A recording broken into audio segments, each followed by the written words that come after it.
So in this video, we're going to talk about how to train hard without burning yourself out. How do you maximize, maximize your training, maximize your frequency when it comes to your workouts without putting yourself into a position to where you're going to burn out mentally, hurt yourself physically, or both. And I'm just going to share with you what I found to be helpful, not just with myself, but with clients as well. See, guys, I always promote the idea of doing workouts that are under 30 minutes. Now, why is that? Because oftentimes you're told that the longer you train, the better. Train for an hour, 2 hours. That's what a lot of these guidelines recommend. But the one thing that they fail to mention is intensity, guys. There's an old saying, you can train hard or you can train long, but you can't do both. Most folks, they just tend to go through the motions. They'll go on the treadmill for an hour, they'll go on the elliptical for an hour, they'll go on the Stairmaster for an hour, and then as they say, I'm going to hit my weights afterwards. But the key is to do something that's going to encapsulate and incorporate both things simultaneously. That's why I'm a big fan of doing different type of circuits.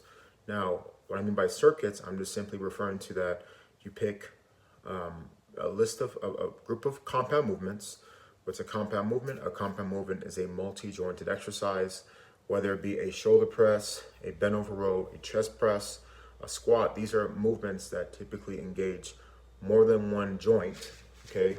So if I'm doing a bent over row like this, I'm working my biceps and my lats and my core, and because I have to bend my knees, I'm working my hamstrings and my glutes. That's why it's called compound, because you're doing more than one.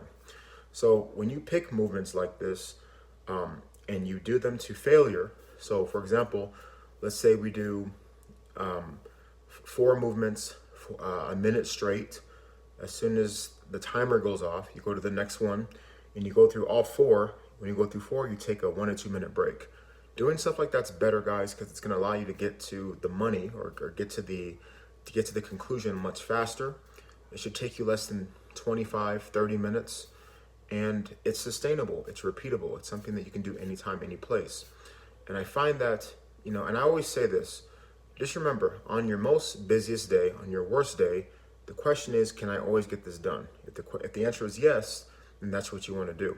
And also, guys, by keeping your workout short, it's going to allow you to get what you need without having to spin your wheels or to do anything that's damaging long term. And what is that? An injury. Because injuries, guys, will sideline you. They suck. DM me for more questions. LionStrongFitness.net.